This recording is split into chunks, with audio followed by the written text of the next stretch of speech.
That calendar page turning. It's great to be with all of you, everybody. I'm John Fanta. Steve Prohm is with us. Randolph Childress, RC, is with us tonight. And on the show to come, we have a loaded one for you, looking at some of the biggest games of the evening in college basketball.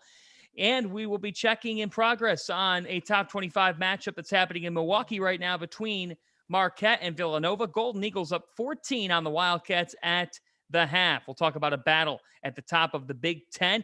But we begin tonight with the Kentucky Wildcats. The Wildcats have been on a roll. Now 18-4 on the season, gentlemen, after a 77-70 win over Vanderbilt. So I begin with this, Coach Prohm. What has allowed Kentucky to get on a roll? What's the reason? I think John Calipari, number one. I think he's done a phenomenal job of getting his guys. You see the transformation from last year to this year. And I think he's done a great job of adding some pieces and getting those guys right now to play together, to play the right way. They had 22 made baskets tonight. 16 baskets were assisted on. When you're above the 60% ratio on assisted baskets, you're doing something right. Your kids are selfless. They're playing together. Cal's preaching ball movement, player movement, spacing. The ball's not sticking. And then his best players are playing at their highest level right now with Brooks, Mint, obviously Oscar's, 17 rebounds tonight. Last time I checked. He's a load down there. And then, hey, Ty-Ty's not playing great right now, but he just got back, so the great thing is they got, Severe, who didn't shoot it great tonight, but he still gets 9 assists. They're playing with a swagger. Vanderbilt, I think Jerry runs good stuff, good actions. I've been down there, watched them practice a couple times. But when they're coming off such a huge win against Kansas, there's going to be a little bit of letdown, from a standpoint on a Wednesday night from their standpoint. On the flip side, you look at Kansas, not to get off Kentucky, they lose that game. Their focus last night was at a high level. Yeah, and RC, what I love about this group is that we talk about Ty, and we're going to get to Ty Washington and everything that he does well. But Keon Brooks Jr. has combined for 47 points over the last two games. What does that mean? I think if they get him or Ty going now, I think they're a tough out. I think they'll be difficult for anybody to beat. And I mean anybody. They just need to get one of those guys going well. The last couple of games has been Keon Brooks. He's been playing out of his mind. He had 27 and 20 tonight, and it just takes pressure off. But one of those guys between he and Ty Washington to be a consistent threat, just one of the two, I think they're going to be a tough out. Tshiebwe is just a force. Because even with Wheeler, I think I've been critical of him. A lot of us been critical of him. He's not a shooter. That's fine. But when he penetrates and that big rotates over, he doesn't even have – I would just tell him throw it up. He doesn't have to get it blocked because Tshiebwe is going to clean it up. So if he drives, it makes him more effective doing that. He's getting in the lane. He's taking care of the basketball. As long as he takes care of the basketball, he doesn't have to shoot it well. There's enough scoring around him, and they're going to be tough to beat. Yeah, sometimes when you have that elite rebounder on the backside, you just throw it up there. You're just trying to get it up to the rim, even if you're not even trying to make it. I know that sounds crazy, but because teams rotate so hard, if they don't sink down, rotate down to get that box out, and against Oscar, it's going to be tough to do that. Sometimes you just want to get that ball up the rim and then let him go get it like Randolph said on the backside, and that's why he's getting 15, 16, 17, 18 rebounds a night. Coach Prohm, you said it to start. You said John Calipari's adapted with this team as the season's gone on. On this very network, I've heard it. I've heard it from some of our people that say John is the best CEO in college basketball. We all know that. But I think sometimes when people say that, it also comes with, I'm not as sure about the way he runs offense. I don't like his offense, X's and O's. What say you to that when you hear that? He wins, man. He's won. He's won at a high level. He's won everywhere he's been. He won at UMass. He won at Memphis at a high level. He's won at Kentucky at a high level. It's not easy to maintain excellence, especially, at certain programs. And he's done it, year after year. And yeah, he's had You talk about the COVID year or the 1 year, 10 years ago, they went to the NIT, coaching a group of guys that are as talented as guys like him. That's hard to do, to get them to play with 22 made baskets and have 16 assists. That means his message is getting across to those guys about being selfless, about being bigger than yourself, and about having long-term vision of, if we can do something special as a group, and you always hear them say this, then we'll all eat. We'll all get paid in one way or the other. One thing I'll add to that too is that, this, Coach, when he's kind of gotten out of the one and done realm for some of these guys, I mean, he has more transfers, more experienced guys. But when you got a bunch of young guys, the last thing you need to do is run a whole bunch of complex stuff, have them thinking. You paralyze them with information. You just want your stallions to go out there and just play. Yeah. And when you got young guys, you put them in position to say, hey, you do this well, you do that well. That's been their MO. So I think he's caught a lot of flack for not necessarily running complex things. But when you bring in a freshman, you can't overwhelm them with information, because the more you get them to thinking, the less they're playing, the less effective it is. So now that he gets an experienced team, he gets to run a little bit more. And I think he's gotten the negative publicity for that. But you can't overwhelm a freshman with that's the difference why some play at some universities and why they don't play early at others. They just can't process the information fast enough. If you get 80 in Allen Fieldhouse and you score 100 on Tennessee, Rick Barnes and Bill Self coach team, I don't know if we need to sit here and talk about what kind of offense he's running. I mean, come on. And they've gotten better as the season's gone on. And part of that, RC, is what you said. Like, you have to grow with who you are. It all can't come right away. Coach Prohm, how do you coach freshmen? What's the process that Cal does with these freshmen? How did you coach them? The most of the time I'll just say, hey, put the pressure on me. I remember I had a kid, Cameron Payne. He was replacing Isaiah Cannon, and he was one of the top players at Murray State, and Cameron Payne's coming in. A lot of pressure on him to replace him. Hey, man, you just play. The last thing I need you to do is be looking over at the bench. You play.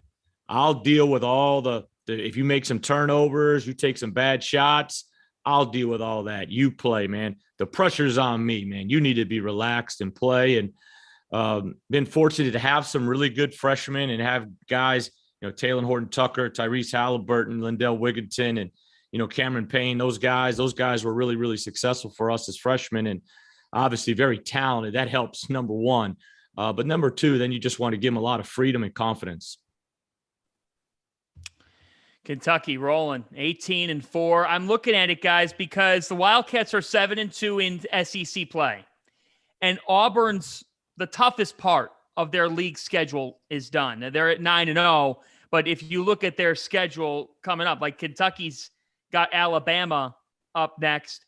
This Auburn team has Georgia, Arkansas, home against Texas A&M, home against Vanderbilt, at Florida down the stretch. Like, I don't know if Kentucky's catching Auburn. That's a reflection of how good Auburn is. Randolph, could we see Randolph Childress, the Southeastern Conference, have two Final Four teams? Absolutely. I don't think anybody would question that. I mean, if you had to pick it right now, depending on how the brackets fell out, I mean, who would argue Kentucky is in a Final Four team right now? And no one will argue that Auburn's not. So they're definitely two teams that we would expect. Or definitely, I'd be shocked to see if 40% of the brackets wouldn't have those teams when it's all said and done, that have Kentucky coming in or Auburn in the Final Four. And they probably have more than that has a chance to do that. You look at I was going to say, yeah. I think Alabama's a team that's set up to run because of the way they're going to play. Now, there's more of a matchup with me. I think a dominant big, they'll struggle against a force inside because of their play. But any of the small balls or the low major, mid-major programs early on, that's a matchup Alabama's they don't want to see. That's a tough matchup for them. And you don't know, can LSU, and I know they had lost at home last night to Ole Miss, but can they make a run? And I'm still a Tennessee fan. I still think Tennessee's a really good basketball team. And the one team that's coming now, Arkansas, they've won 7 in a row. They've won 6 in a row in league play. I don't know, but I'm not talking Final Four. I'm just saying that they're playing really well. The question, I think, is, can Auburn run the table in the SEC? Can they go 18-0, in the SEC? It'll be interesting to see. Steve, you got a great segue there. I mean, that we might be taking bracketologist jobs tonight. We're going to play blind resume again. Coach Prohm, he could host if we ever need a fill-in host. My question is, here's the hardest question, because the answer is both, right? I mean, but if you had to pick one roster, Coach Prohm, to start working with right now that you believe more in, I know it's hard to pick, but that's why we ask you the question: Auburn or Kentucky? Right now, Auburn. I love Kentucky. They're playing really well. But I think I've been on the show with Randolph before. We were talking Auburn. I love Auburn right now. I just don't see the weakness. And one of their really, one of their superstars from last year, in Flanagan's, he was injured. He's still coming right now. You know what I mean? So, and he's got a lot of firepower. But you look at, they got guard play, they got toughness, they compete defensively. Pearl coaches with a swagger and a toughness and a chip with him. And then they've got an elite shot blocker in Kessler. And then Jabari Smith is a difference maker offensively. I think they're really good. I wouldn't turn down Kentucky's roster, but yeah. Hey, I tell you, I'm loving it. But we are about to be live right here. Field of 68 After Dark, Sirius XM Channel 84. It is great to have you all with us. John Fanta, Steve Prohm, Randolph Childress with you tonight. Sirius XM Channel 84, the ESPNU station. We want to welcome all of you who have just been listening to Illinois, the 18th ranked Fighting Illini, making a statement over Wisconsin, an 80-67 win between two of the best in the Big Ten. Kofi Cockburn goes for 37 points and 12 rebounds. Randolph Childress, I tee you up with this. Is Kofi Cockburn the best big man in America? You know what? It's going to be hard to argue against that. I'll say he's playing as well as any big in the country. I can't disrespect Oscar Tshiebwe. I think he's been an absolute force. But Kofi has just been dominant. I mean, I would like to see him be a little bit better defensively. I think he puts so much effort in, but he puts a physical pounding on teams. He's imposing his will on people, and I haven't seen anybody slow him down. I mean, we've seen some. He's had some off nights, but he's starting to edge his name up into the Player of the Year and Big Ten Player of the Year conversation. I mean, he's been there, but I think he's starting to get to the front of the line on that. Steve, 16 for 19 from the field. He was dominant. I mean, he's we do those All-American teams and you write, it's like, I mean, you could throw a bunch of these 4 or 5 men on there, Oscar, Kofi. He needs to stay out of foul trouble like he did tonight, for Illinois to be at their best.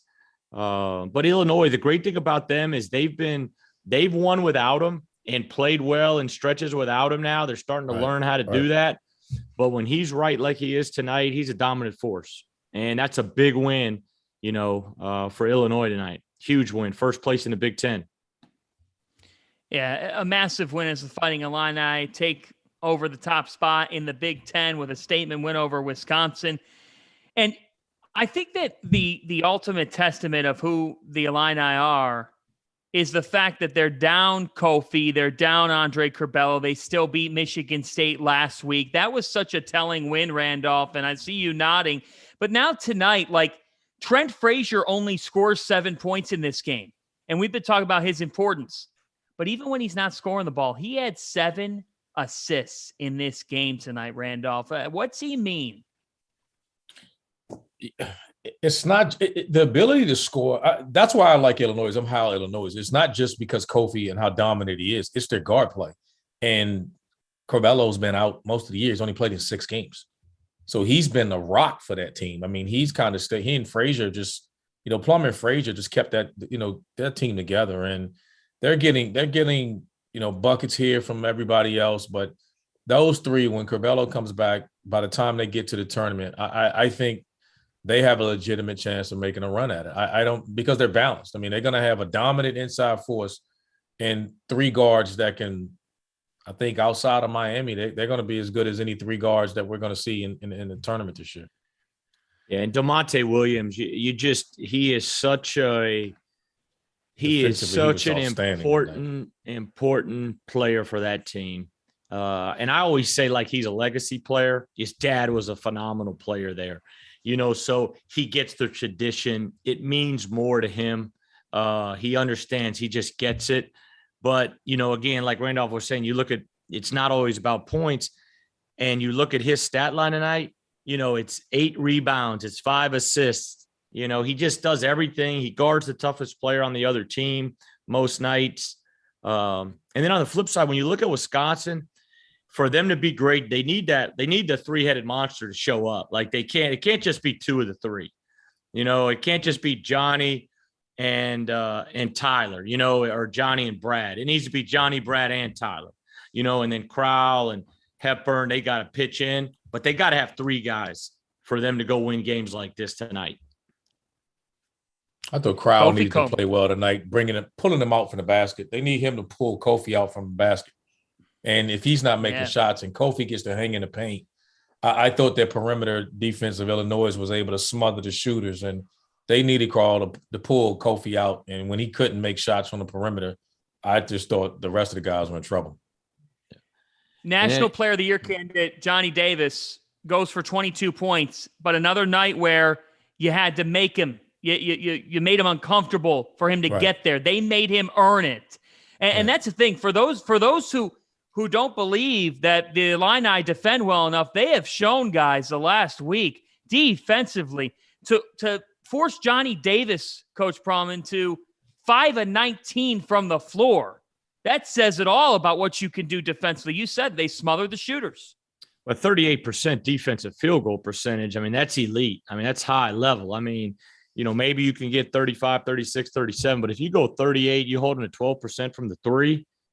And then on the flip side, again, we talked about Kentucky sharing the ball. Look at the assisted baskets for Illinois. I think 21 out of 32 baskets. But I think Brad's teams are about toughness. They're about competing. Yeah. He is pissed off about Trent Frazier not being, named on the Defensive Player of the Year list. I mean, he should be. He should be. DeMonte Williams, those guys, I mean, they hold a very good Wisconsin team at 38% shooting. That's winning characteristics. All right, we got a break. Sirius XM Channel 84, Field of 68 After Dark, right here on the ESPNU station, and to YouTube and Twitter. Get the chat going. Let us know what you think. We're at the Field of 68. Up next, we continue talking about the Big Ten, what to make of this race. We'll hit again on those Kentucky Wildcats who are red hot, and I put Steve Prohm and Randolph Childress to the test. Bracketologists, be damned. These are the new metrics, guys. We're going to play the bracketology game this evening and play blind resumes because it's February the 2nd, and it's time to decide on who is going to dance next month. This is the Field of 68 After Dark on Sirius XM Channel 84.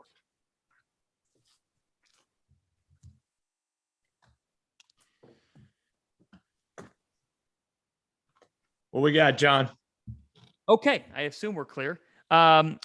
We have questions on YouTube. We're taking your questions tonight. And I am in disbelief at the first question I just read from Aaron Anderson. Mark my words, guys. Auburn's losing the first weekend of the tournament. What are your thoughts? My thoughts are, Aaron, are you drunk? Why would they lose? What would like, if there's any flaw to Auburn, what is it? That their guard plays a little bit too frenetic and maybe they have an inconsistent game? I don't even buy that take, but what do you think? Well, they're not going to lose the first round. It's not going to be, I know Maryland, Baltimore County beat Virginia a couple years ago, 116 game, and Auburn's going to most likely be a 1 seed. It's not going to happen that first weekend or first game. If it was to any chance happen the second game, it would have to be small ball where they could really get Kessler, 30 seconds. Away from the basket and open up the floor to where, he can't be a factor at the rim. That would be my one thing I would think. Then they put Jabari at the 5. Ask another question. I'm not even commenting on that. That don't make no sense. There's no way in hell they'll lose the one game, man. Get another question. Then. I'm not even commenting on that one. Like, get out of here, man. 10 seconds. Aaron, go to bed, Aaron. Go to bed, Aaron. Hit the 5 sack, seconds. for heaven's sake. Hey, I didn't know we could be that. I didn't know we Here could we be go. that ruthless, man. We just should have gonged him. The old gong show, man. He should have got gonged. All right, Field of 68 After Dark on Sirius XM Channel 84. Steve Prohm and Randolph Childress are with me. I'm John Fanta. We're taking you up until about midnight here. We are talking about a lot in college hoops on this second night of February. Right now, Villanova and Marquette are in a battle. Nova was down by 16, and the Wildcats have gotten to within 5, so we're following that as Tyler Kolek just hit a 3 to put the Golden Eagles up by 8. Big game in the Big East. Villanova trying to just stay a loss, game back in the loss column of Providence. So you lose this game and you're 2 games back in the loss column of Providence with UConn coming in Saturday. And Marquette trying to make yet another statement. Shaka Smart, a game changer, and then some. Randolph? We've talked about this, a lot. I mean, he's in a comfortable spot. I don't see him moving until he retires at this point. I think he's at a program, we said it just fits him. He gets to get older guys, a basketball-only place, not consumed with football like he was at Texas. And these guys are just battling for him. He changes the culture no matter where he is. And these guys, if you spend 5 minutes with him, you'll understand why. So none of us are really surprised. We didn't think Marquette would be this good this fast, though. I don't think any of us saw this coming. I thought they'd be competitive by the end of the year. I mean, now we're just talking about what seeding they're going to get. And I think they'll finish this out tonight against Villanova. And had they not struggled out of the gate, we'll see. Well, you also think about the Creighton game they lost at home. I mean, they had the game won. Alex O'Connell makes a miracle 3. Yeah. They lose to Providence, at the buzzer. They lose a tough game at home to UConn. Great thing about Shaka's team, they didn't cut off to a great start in the Big East. Yeah. I think they were 0-2. After tonight, they win tonight. They've won 8 out of the last 10 in the Big East. Hey, listen to this. Well, and still a lot of games. A 6-point game. Villanova can make up for that quickly. But listen to this. Here's your stat of the night, presented by Bet Rivers. Marquette is the first team in Big East Conference history to begin league play 0-3 and then reel off 7 consecutive wins. In fact, you would have to go back to the late 1980s for a team in any conference to lose their first 3 league games and then win 7 in a row. It was Vanderbilt back in the late 80s. I mean, how about that? To lose your first 3 in this league, a league that could send 7 to the NCAA tournament and then win 7 in a row. Yeah, the only thing I remember, Shaka and Randolph already touched on it, but, and coaching against him for a long time and knowing him as a friend, he looks at peace there. He just looks at peace. He's coaching ball. He's at Marquette. His guys are playing extremely hard. They're sharing the ball and they're winning games and are having a lot of fun. And I know he's from Wisconsin, but I think he's a great fit there. And I think that, I didn't realize it was 0-3. So they win tonight. They've won 8 out of their last 9 in the Big East. I mean, that's phenomenal. Unbelievable. And the one loss is to a Providence team that's 19-2. And Coach Prohm, you brought it up before we came on the air. By the way, Field of 68 After Dark Sirius XM Channel 84. Folks, the Providence Friars are 19-2 and 9-1 in the Big East. At a certain point, if you still are on a hill of luck or fortune, or they're just damn good, Coach Prohm. Yeah, and I think, Randolph, we talked, off air, like, man, 19-2 is 19-2. Stop. I mean, stop the lucky. Stop this other team's got injuries. I mean, if you're in it as a player or a coach, that if you're 19-2, you're damn good. Stop all that stuff, man. Them dudes are 9-1 in the Big East. A team that's going to get probably 6 teams in the NCAA tournament. When I'm just going off the top of my head. Stop that. It's like the Auburn question, Randolph gone. It's like, I'm not even commenting on that Auburn comment. Like this, Providence is 19-2. Like, yeah, and it's not like they're in a mid-major league or a league that doesn't have a lot of notoriety where the majority of their wins are coming in layup fashion. They are 10-2. The Providence Friars are a combined 10-2 against Quadrant 1 and Quadrant 2. Well, nobody on our show thinks they're lucky, right? No. It's well, not now, not anymore. Not right now. It was only a few of us that was pushing that. We had some guys, Holloman, UConn, some other schools, but we're gonna leave them out of it right now. But we had a few guys that was tooting the horn from the beginning. I will say I was pushing the Providence bandwagon a while ago. They may be the same ones doing the voting that's got Creighton out of the tournament right now. Right. We'll get to that segment. Crazy. And, you think about Marquette, they're 15-7, but they've had quality game after quality game. I mean, even they've played 11 Quadrant 1 games, and they're 6-5. They beat Illinois. Illinois didn't have Coburn, but look, Illinois won games. They've beaten teams without Kofi Coburn. You can't – I hate when people are like they beat him without that player. Part of this COVID season is that. It was that. We went through that 3-week surge. As Ed Cooley said last week, the other team's trying to win too, and the same could be said with Marquette and what they've been able to do. Marquette won at Villanova, right? They beat Providence by over 30 points. They swept Seton Hall, a Seton Hall team that's had a pretty good resume. They beat Xavier by double digits. Like, what Marquette's done is incredible.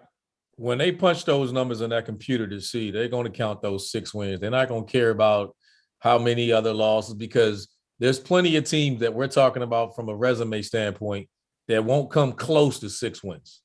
6 wins. They won't come close to it. No, you're right. And that's why, to me, Stephen, and I'm curious here, when you're a coach at this time of year in February, did you ever just take a look back at your non-conference schedule just to be like, okay, this is what I thought that maybe some of these opponents would be. Here's what they turned out to be, for the good or for the other side? Yeah, I did it a lot. I did probably a lot more I did at Murray State than at Iowa State. Reason being, at Murray State, Iowa State, you kind of know if you're getting in or not for the most part. I mean, you would have a good feel. At Murray State, sometimes what happens, say you play, I'll just use Middle Tennessee State, and you play them early, and it may be a quad 1 win.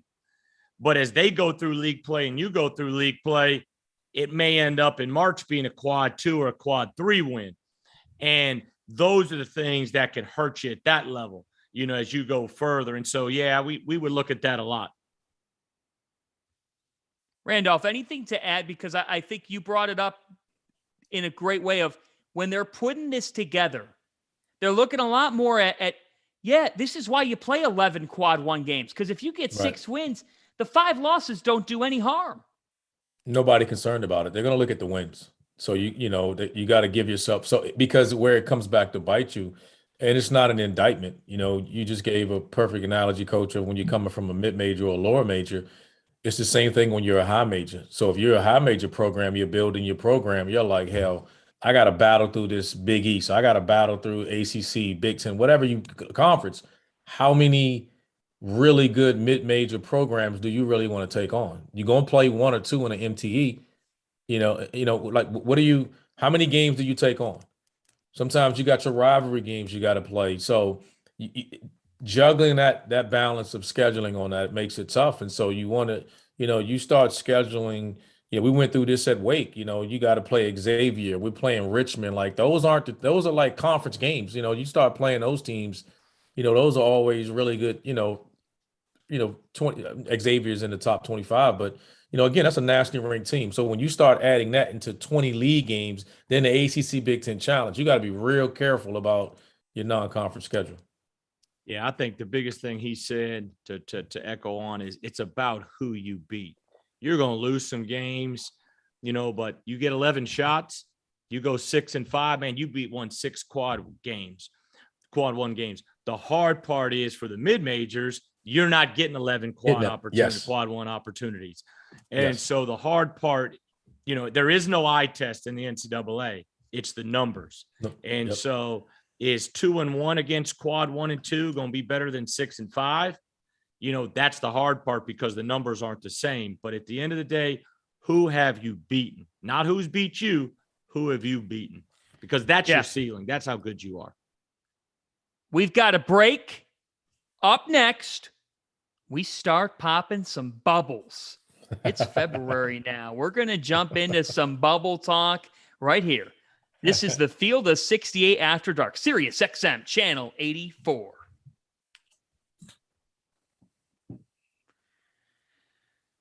Okay, we got more questions on YouTube. From James, how do you guys feel about Purdue after their win tonight? You can take it right now. What do you think? Yeah, it changed anything with me. I mean, I think we all, thought they were right there. They're right there at the top of the Big Ten. I mean, and fighting for a 1 seed. When it's all said and done, I don't. They took care of business tonight. I'm not surprised, and they what we thought they were. So I don't know what to take out of that game. I expected them to win. They did, and they did. Right. I didn't. Either way, I didn't expect much out of it. Yeah, I second that. The great thing about that is when you go on the road and you're a legit team, you go play like it. And they went up there and they didn't screw around. They handled the game and they got out of there and back to West Lafayette. Yeah, they did what they had to do. Now, in this game, Minnesota shot 11 for 22 from 3. But Minnesota couldn't stop a lick. And part of that's just how dynamic Purdue is. Jaden Ivey goes for 21 points, 10 rebounds, 4 assists in this game. And Eric Hunter Jr., he's a guy that, he's deceiving, ain't he, in the stat sheet? Because this is a guy that really can have the breakout type of game on any given 15. night. Tonight, 20 points for him, and we got 10 seconds. But, yeah, Hunter Jr. is really seconds. good. Yeah, I think he's a huge piece. He's experienced. He's been in the program. And, 5. him, Sasha, and Jaden were great. Deep into the night on this second night of February. Field of 68 After Dark, Sirius XM Channel 84, the ESPNU station. And Field of 68 After Dark has you covered on the road to Selection Sunday and then throughout the NCAA tournament. John Fanta here with you. Randolph Childress, Steve Prohm are here too. And guys, February is here. I wanted to jump in tonight to bubble talk. And we want to remind you that Fielding the 68. It's every Monday and Friday at 6 p.m. Eastern Time, live on YouTube. Check out Fielding the 68 every Monday and Friday at 6 p.m. live on YouTube. So we get into bubble talk here, and we're not going to play blind resume game yet. We're going to get into bubble talk. In the last 4 on Fielding the 68, the guys earlier this week had Wake Forest, Oregon, Wyoming, who had a big win earlier this week over Colorado State, huge win, and San Diego State. Randolph, I'll start with you. Of those 4, Wake Forest, Oregon, Wyoming, San Diego State, who do you look at of those 4 bubble teams, and who do you feel good about in the now? I know this will sound like a homer pick, but I'm going to go with Wake. I like what I see. They're an experienced group. They have the ability to score, and when they're dialed in and connected defensively, they're going to give anybody a fair shot. I thought the only game when you watched them, you just looked at them and you're like, all right, that team's just a little better, and that was Duke. But 90% of the teams in college basketball, Duke's going to line up against, and we're just going to say, hey, they're just a little better. But outside of that, I think they'll be right there finishing up in the league. They got some tough games to come down the stretch with, but I thought I like the balance of that team right now. The guard play, Alondas Williams is ACC Player of the Year right now, leading that team. He doesn't get rushed. He doesn't get rattled. Should be on the Cousy list. He's not, which is a tragedy. I don't understand that at all. But that will be the team of that group that I think that's the team most slept on. Okay, Coach Prohm, where do you lie here? We talk Wyoming, San Diego State. Oregon is a team that's risen here and is steadily doing some things in the Pac-12, or do you side with RC? I would do Oregon right now. I'm a big fan of the Mountain West Conference too. I think Wyoming, man, that was a terrific win. That's probably their best win of the year. They've played a very good non-conference schedule, but that's their best win of the year there with Colorado State. San Diego State is terrific defensively. They beat Colorado State as well, beat St. Mary's, but and I'm a big fan of Steve at Wake, but Oregon, you look at they've beaten SMU early, which SMU's won 13 out of 14 now. They beat UCLA. They beat USC on the road.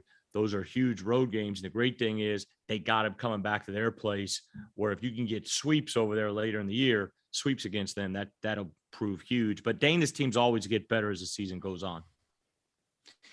Yeah, it's a big weekend for Oregon. They're at Colorado and at Utah. That's a very difficult weekend in the Pac-12. Like, we go back to the Pac-12, and the fact is this: in many ways, that conference schedule can hurt a team, especially on the bubble. It's hard. The Colorado-Utah road trip, 2 games in 3 days, that sounds like hell.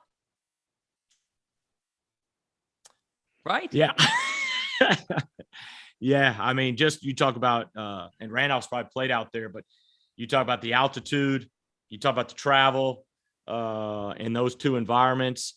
In their games, really, when you look at it, you're supposed to win on the road if you're an NCAA tournament team. Like they can't afford to slip up there.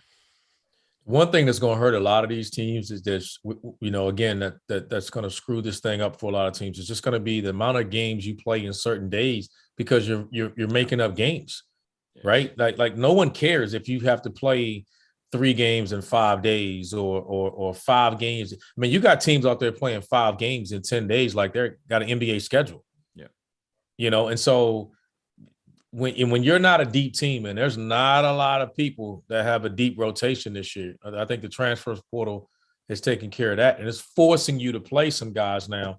You can't play that many games and not go to your 9th guy, 8th and 9th, 10th guy on your bench, and that's going to hurt some teams.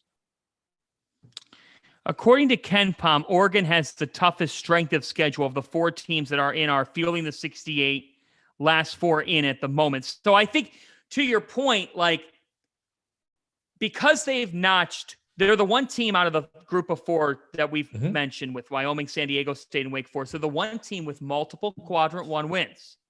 By the same token, they have 2 quadrant 3 losses. So it all is relative here, because the 3 other teams like Wake Forest and Wyoming have racked up quadrant 3 and quadrant 4 wins. That's what they've done. But you said it, Steve, Wyoming, they did attempt to challenge themselves in the non-con, and they were able to beat Colorado State. I think that where we lie here, though, Randolph, is for Wake Forest and Oregon, you just have more of an open door for opportunity when you're in a power conference. Now, Wake already had Duke on their floor. That didn't work out. And the ACC is it might be worse than the Pac-12 this year, but it is. It's worse than the Pac-12. Oregon having UCLA, USC back on their home floor, that's huge, RC. That's the difference maker. That's the only reason why we're even considering them right now. But we know that game they got UCLA, there was no fans. Yeah. Right? So there'll be a team that was coming off a pause as well. UCLA had multiple pauses. We thought, hell, we forgot about them. They hadn't played so long. So I would want to see how they respond when they play those teams. Because, again, we're talking about the Pac-12. What other team are they going to get that's going to be a resume builder outside of USC and UCLA? I mean, Arizona will be the only other team that they can play that we would really be like, okay, that's a really good win for them. They're probably, if they can get 2 out of those 3, or they'll go play Arizona twice. I'm sorry. Twice. They played Arizona at all yet. But so out of those 4 games, if they can go 2-2, it probably puts them in a good position to be in the field. And eliminate the bad losses going forward. They got Duke at Duke again. At Duke, they got Duke again. They'll have Miami. They'll have a few other chances there, but again, the league itself is just so bad. Where do you stand, RC, with Florida State? They have a net of 79. They're 13-7. They have 2 quad 1 wins. They have 2 quad 3 losses. Where do you stand with Leonard Hamilton's team? I think they can't overcome the loss of Malik Osborne. I think that injury is devastating. They're on a skid right now, and I don't know if they're going to be able to overcome that. I think his injury is just they were a hot team. I mean, they were rolling, and he got injured in the game, and they've struggled ever since. So I don't know if they can recover from that. I think that's just the one injury. It's just too much. Tell you what, you know who escaped tonight? Florida. They edged Missouri 66-65. Coach Prohm, they needed it. Florida is a team. We talk about bubble talk. Florida's firmly on it. Here's why, folks. And this is where I look at the net and I sit here and say, I don't always understand it. I don't know how you guys feel. I think it's a good metric. I don't think it's the perfect metric. I don't think there is a perfect metric. Okay?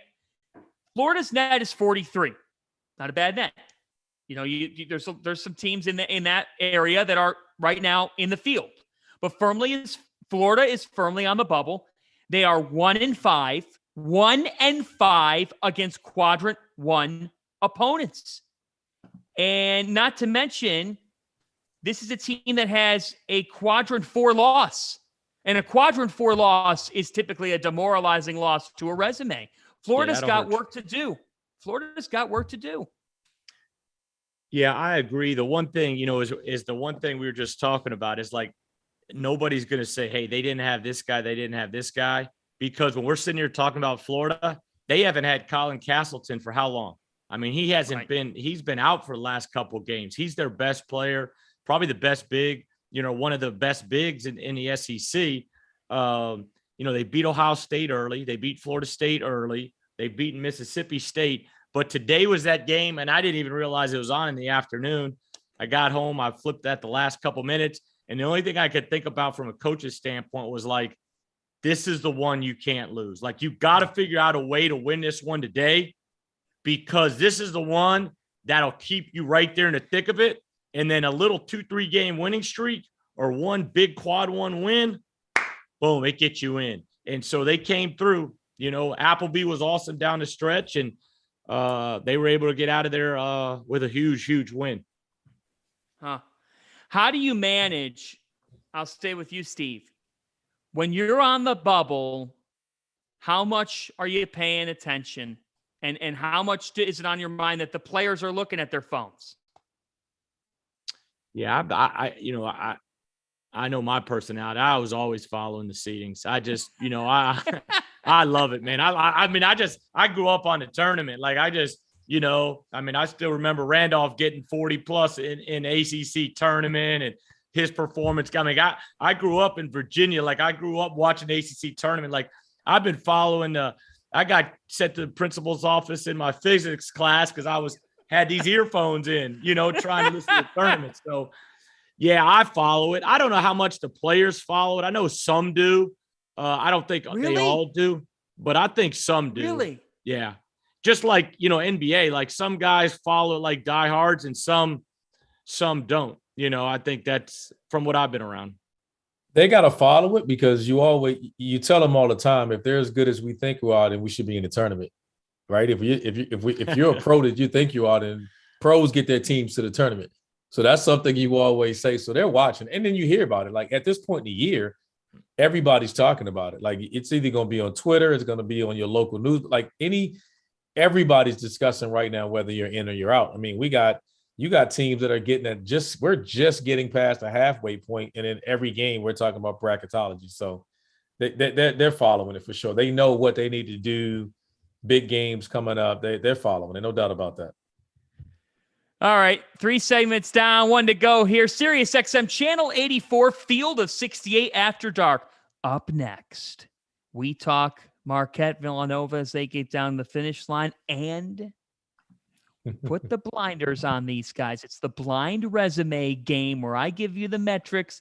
You got to decide who you're taking, Team 1 or Team 2. This is the Field of 68 After Dark, Sirius XM Channel 84. Okay, and questions? Wow. Marquette up 13. Marquette up 13. Justin Lewis he's getting on the NBA radar. I don't think that's a hot take either. I think that he is a guy that has really helped his stock But in terms of right now, what he's done, talk about taking your game, your skill set, your body to another level under Shaka Smart. And Shaka told me, Randolph, over the weekend that he's never been harder on a player in his first year on a job than he has been on Lewis. Because he said, look, I saw it in Justin. He's 6'7". He's unique. He's a mismatch. But damn, if we're going to win anything, we need Justin Lewis. He's pushed him to the front and like, hey, if we're going to get there, you got to lead us. And give Justin credit, man. He stepped up. I mean, he's answered the bell. I mean, pretty soon we're going to do a segment one day on who's on the All Big East team. It's going to be a lot of left out names in that one. You know, question from Bobby. Yeah, go ahead. Well, the one possession, because I'm a little bit behind you. It's 57-57. Marquette's defensive possession right there that led to the Lewis 3 to put them up 13. That's high level basketball. Really, really good. 15. All right, we're ready for blind resumes? Let's do it. We did get a question from Bobby D. He said, who's the only team that beat Auburn this season? I think we all know who Bobby D is. 5. I think Rob snuck a question in there, didn't he? Oh, here we go. Here we go. This is the Field of 68 After Dark, Sirius XM Channel 84. I'm John Fanta with the wonderful panel, Steve Prohm, Randolph Childress. No, we will not be giving out their addresses tonight for you to send your resume cases in. It is time for the debut of Blind Resume. Here on the Field of 68 After Dark, we're going to give you 2 resumes. You're going to tell me whether you're taking them or whether you're leaving them. Are you guys ready? Are the contestants ready? Let's do it. Let's do it. We are ready. Okay, here we go. Team number 1, get your pencil sharpened. Team number 1, guys, is 17-5. Okay? They are 1-3 against quadrant 1. They are 2-2 against quadrant 2. Okay? They are 6-0 against quadrant 3, and they are 8-0 against quadrant 4. But they are 1-3 against quadrant 1. They're 12-1 at home. They've rolled at home. They haven't really shown they can do it on the road. But there's your metrics. Okay? Team number 2 actually has a net ranking significantly lower than them.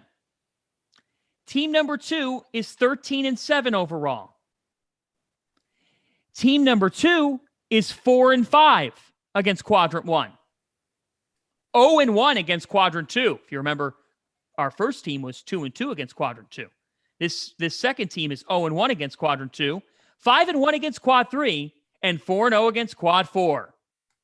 So, which team are you taking? What were both teams' nets again? Team 1's net was 49. Team's 2, second team, was 65. Who are you taking? Steve. I'm going to take team 2. You're taking team 2. Randolph, who are you taking? I'm taking team 2. Team 2 is Creighton. Team 1 is Wake Forest. Cool. Why you taking team 2, Steve? Well, now you tell me they're Creighton. Number 1, it's the nine opportunities against the quad 1. Obviously going to give them more opportunities, but they're 4-5 against quad 1, and that's 4 quad 1 wins. And at the end of the day, when you look at the at-large field, which it's going to be 36 at-large teams, how many teams are going to have 5 or more quad 1 wins? And they're at 4 right now. And so, and then 9-1 against the bottom 3 and 4. But I just, Creighton's beaten Marquette. They've beaten Villanova. They've beaten BYU. They've beaten UConn. Those are 4 really, really good wins right there. Yep, and beat UConn last night at UConn. The way that they were able to win that game with defense. Ryan Kalkbrenner goes down early in the second half, and you both have said, everybody talks about who we're missing, who we don't have. Greg McDermott says, hey, Ryan Kalkbrenner's down with an ankle injury. I got to play smaller. He plays a freshman, Trey Alexander. His freshman, Arthur Kaluma, stepped up. Ryan Nembhard's just scratching the surface. And guys, 24-year-old Ryan Hawkins was sensational last night. Defensively, Creighton limits UConn to 55 points, and Hawkins goes for 23 and 11. I think, Randolph, just a reflection of, like Creighton's one of the very few programs in the country. They have won 20 or more games in 21 of the last 23 years. And they're on that track again after losing their entire starting 5 from last year. Man, we all know the coaching staff there and how great they are. I don't think it's anything going forward. I don't see how they don't get in unless they just freaking collapse. Yeah, I mean they're getting in. I mean they're going to get more quad 1 wins and it's funny when you were giving the numbers. If I had to guess, I would have guessed that it was Wake. And unfortunately, I don't know how many more quad 1 wins they're going to be able to get because the conference is so weak and they're just beating teams that nobody really cares about right now. But I think they'll get in, but Creighton should be a higher seed right now. I don't know why they're not in. Okay. All right, here we go. This is our second question for blind resume game. Okay. This is team number 1. Team number 1 has an overall record of 12-7.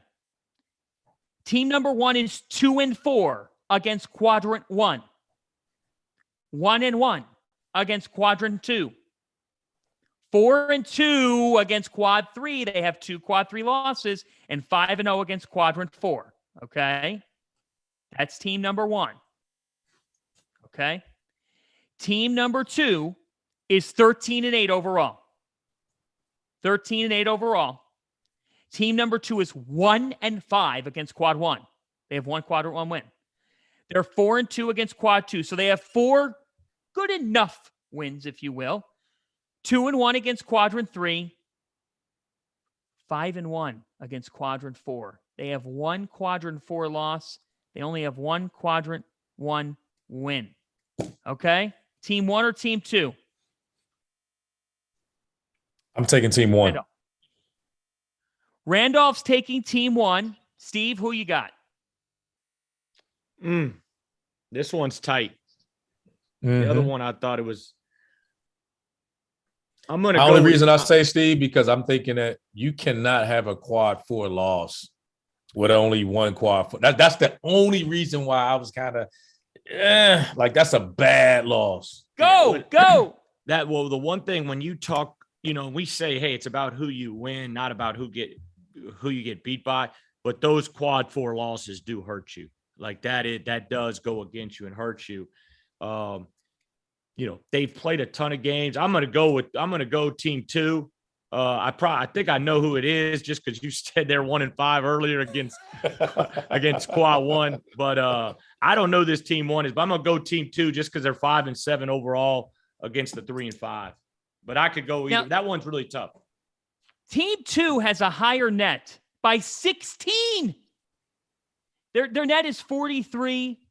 It's Florida. So Steve is putting Florida in with just 1 quad 1 win and 1 quad 4 loss. Randolph is putting Oregon in the field. So Randolph, you like Oregon over Florida.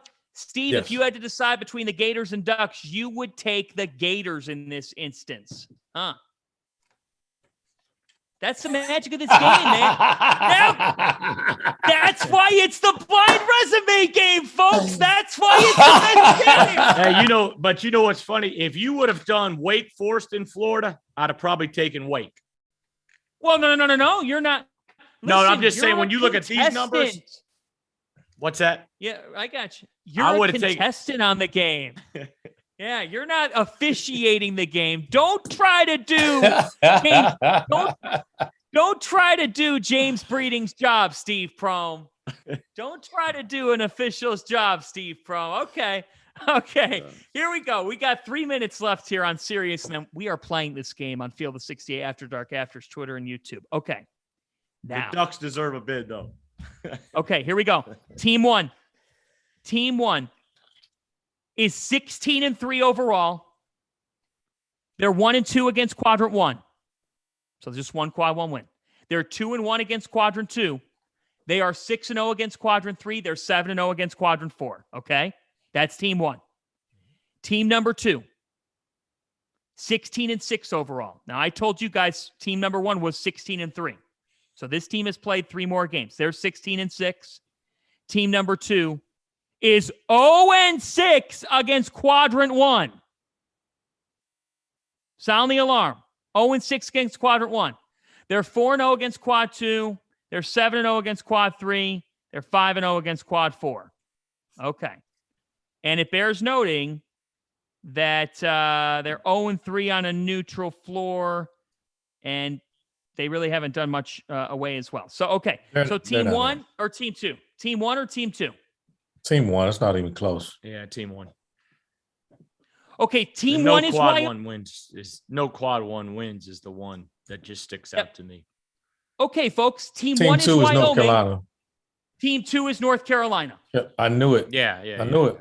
Yeah, they haven't beat they don't have a quad win yet. I mean, they've got a chance. They're gonna have to get Duke. This will help. If they get Duke Saturday, that's a big win for them. Huge. This is why, though. This is what frustrates people on Selection Sunday.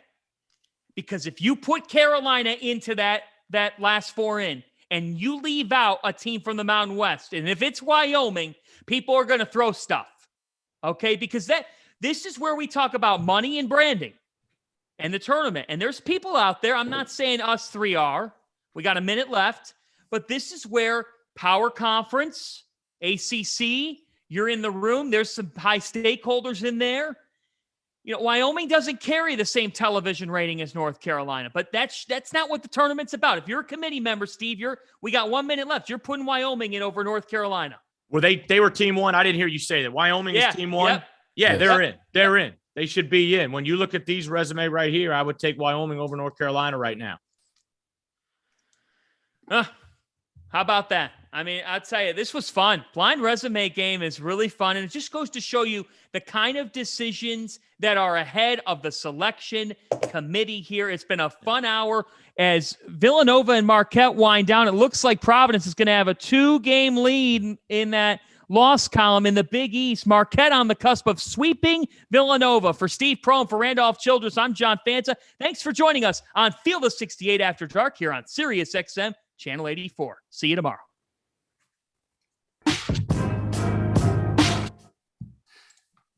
And you're clear. Okay.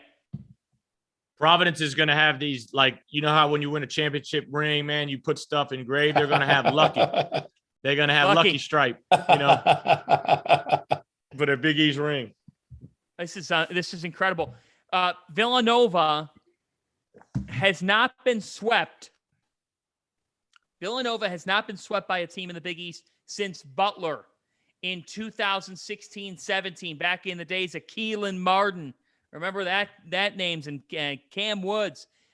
You have to go back to 2017. The only other team to do it is Doug McDermott and Creighton, 2013-14.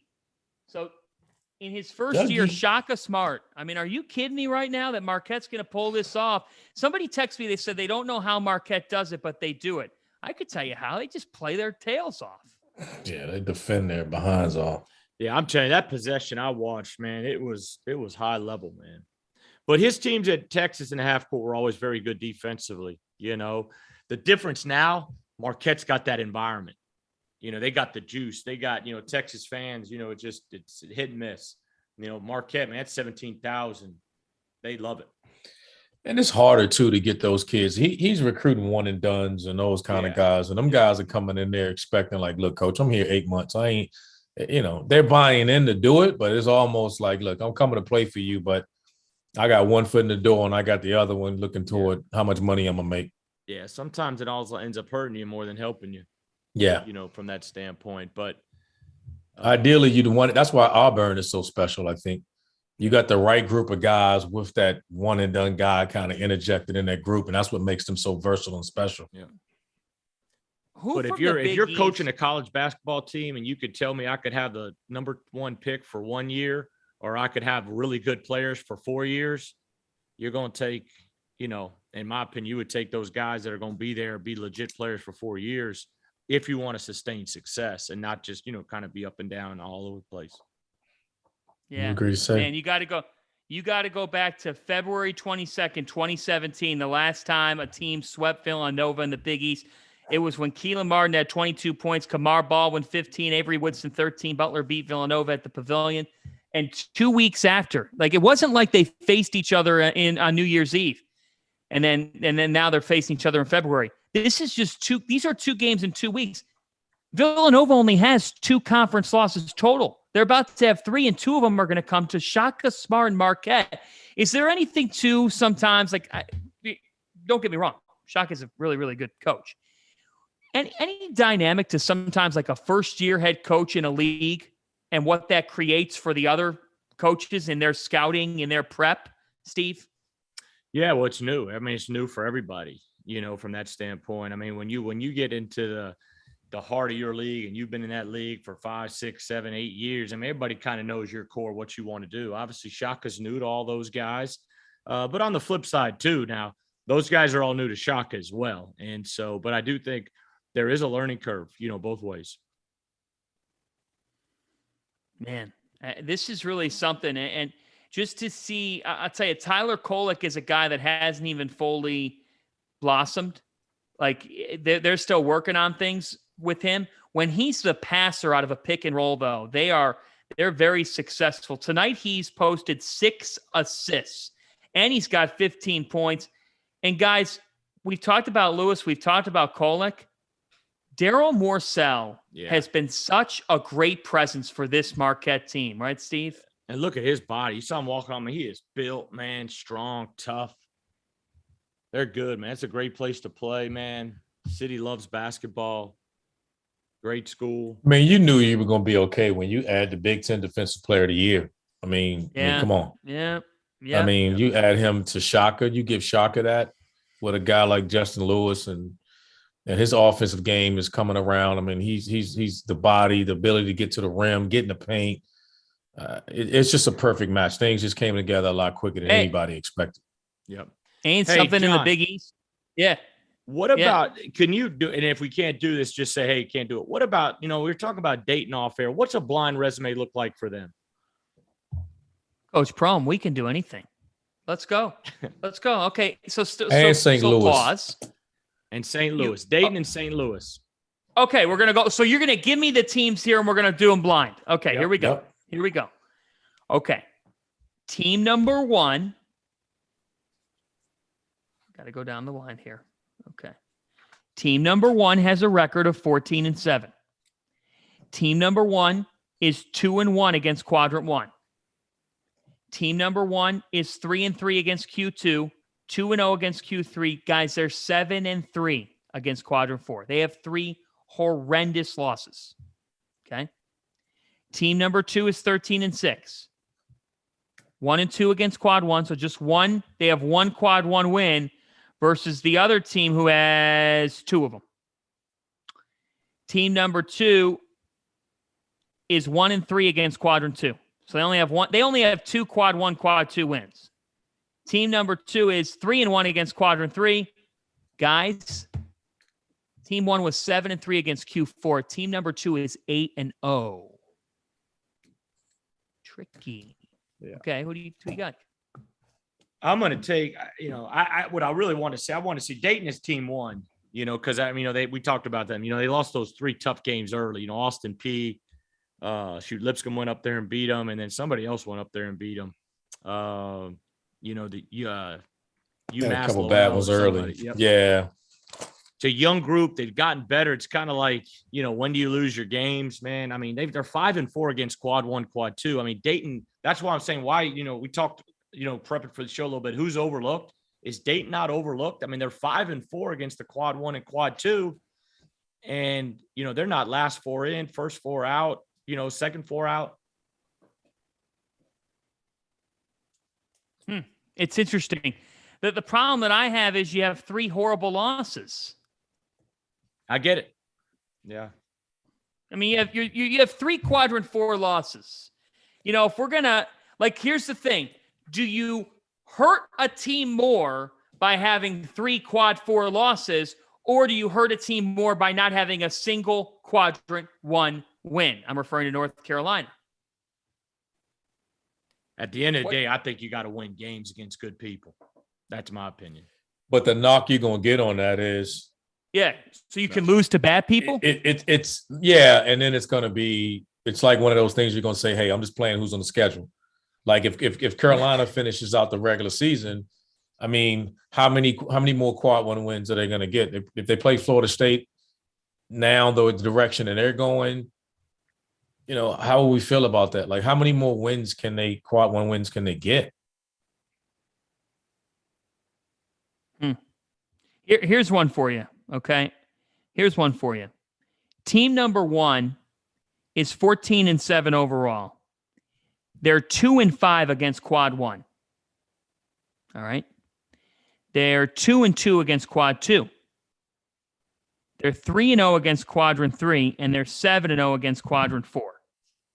So they have no majorly bad loss. Okay. Mm-hmm. That's team 1.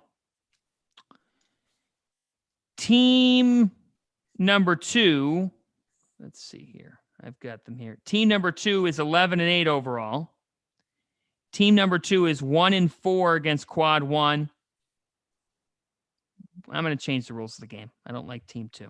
Team 2 is Michigan. They're not in. Team number 2 is 15-3 overall. Okay? They're 2-2 in quad 1.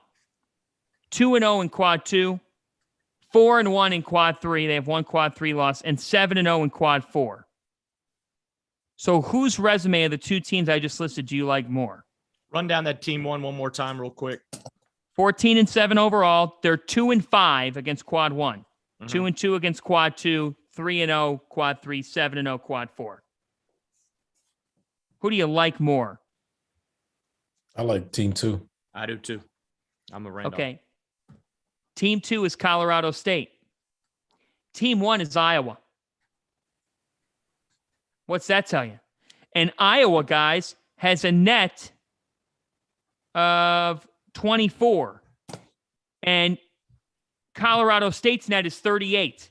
See, like that just shows you right there that you're taking a Mountain West team over a Big Ten team. This is blind resumes. You're both speechless. You're both incredulous. I think it reflects it, though. Like, sometimes we give, where you stand. And this year, the Mountain West and the WCC have been better than certain power conferences. There's zero questions asked about that. Zero. This will be the year. I think you'll get a lot of teams in like that. If there ever was a year, it'll be this year. Yeah. But Carolina's getting in. Let's put that on record now. They're getting in. Carolina's going to get in, you're saying? If they don't beat Duke either game, you say they're still getting in. They're getting in. No! Listen. I'm gonna say this to you because again, they don't have any quad 1 wins, right? But they don't have any bad losses, and they're gonna finish top 4 in the league. And I'm not saying that they're not gonna get a top 5, top 8 seed. They will get in with a 10th, 11th seed. They'll get in. They'll get in as a 10th seed. They'll be playing. We may see Carolina and Providence in the first round. It'll be something like that. They'll be a 10, 11 seed. They'll get in. There's no way they're not getting there. But don't you have to be? I'm just saying, like, in this realm, they have no quality win. If they get swept by Duke, they're still going to make it into the tournament? Because they won't be the last team. Because I'll say this to you. If you're going to say that about Carolina, then you're probably going to be then you're going to have to take the ACC down to a 1-bit lead. You're going to have to take the ACC down to a 1-bit lead. I don't know. I'm stumped here because Steve, I just and Randolph, I get what you're saying about the bids and about leagues and these stakeholders are in the room and they're making decisions.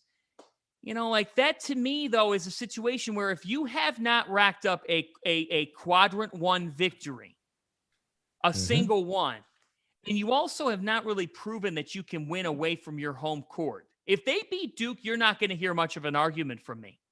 Right. But for me, what's different between North Carolina and Florida State at this point? Florida State, who beat number 1 Duke. Is that Florida State has a couple more bad losses? They've been inconsistent. I don't know. My computer. The overall record, you broke your computer. The overall record. I did. My computer Florida quite State literally went flying. It would be Hey. like tonight. They lost to Clemson today. I mean, they lost to Clemson, right? And you're talking about they're 13-6, they're 6-5 in the conference. And again, they were a team a week and a half ago. It was a no-brainer. They were in. But the Malik Osborne, I mean, the Osborne injury, they're not the same team. They're struggling right now. And I don't know if that changes. Well, they're not going to go over for the rest of the year, but they're going to drop some games. It's going to be tough for them to win. I think, Florida State, they got the Duke win. They got the 2 wins over Miami, but, they needed. And this was at home tonight. Game, they was at home tonight. You're talking about that was a place where we were like, all right, at home, you can't get them. They're going to win at home. I mean, and they're not that team right now. I mean, they lost someone I don't know if they can replace. And on that roster, who replaces them? All right, 3 cheers time. 3 cheers time here on Field of 68 After Dark. Randolph Childress, you are up first. I'm going to go with the Illini. I was really impressed tonight with their perimeter defense. I thought they did a really good job. Big win tonight. Sole possession of first place in the Big Ten, who we all think may be the best conference in college basketball. An argument to be made there. But for the injuries that they've had with 2 of their better players, for them to be where they are right now, my hat's off to. Yeah, no question, man. Huge win. Okay. Steve Prohm, your 3 cheers. Shaka Smart. I know there's 25 seconds left, but they're going to win this game tonight. And to win 8 out of 9 in that league after starting 0-3 like you just touched on, to sweep Villanova and have them probably next week top 20 in the country if they, hold on and win this weekend as well. He's done a phenomenal job up there.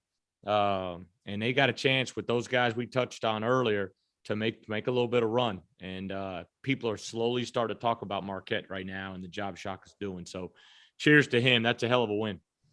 It's the 6th win over a top 25 team. That matches a school record. And the Golden Eagles, the first team in the Big East to sweep the Wildcats since Butler in 2016-17. Just incredible what they have been able to do. 6 top 25 wins. And like you said, winners of 8 of 9. 3 cheers for me. Yuri Collins, a sophomore for St. Louis. The Billikens beat George Mason 92-90 in double overtime. And Yuri Collins, he's from St. Louis. He went for 35 points, 13 assists in 47 minutes. The dude played 47 minutes. He had 5 rebounds tonight, and he only had 3 turnovers. You play 47 minutes of basketball. You have 13 assists to just 3 turnovers. That would have been enough for me. The dude scored 35 points, gentlemen. He shot 46% from the field. He shot in this game, he shot 3 of 7 from 3. Yuri Collins, 3 cheers to you. You keep St. Louis in the picture in terms of resume talk and whatnot. Yeah, it might be a bit of a long shot. We'll see, but they're in it. You got to win certain games. Like you said, Coach Prohm, on the journey, there are some nights like Florida against Missouri tonight. No question. Yeah, and that's one St. Louis had to find a way tonight. So put your red wine up in the air for them, Fanta. Put your red wine up there. Hey, you did we get your computer back or did you break that? Is it broke for real? My computer's back. My computer's back, but my liver's not from raftery last night. I need some water and bedtime. Somebody in Milwaukee's about to make a lot of money off that man right now. Water and Cheez-Its. Where's Sean Paul at, right? Oh, all right. For Randolph Childress, Steve Prohm, our producer, Greg Waddell, I'm John Fanta. We are back at 11 Eastern time Thursday night. Thanks for tuning in to Field of 68.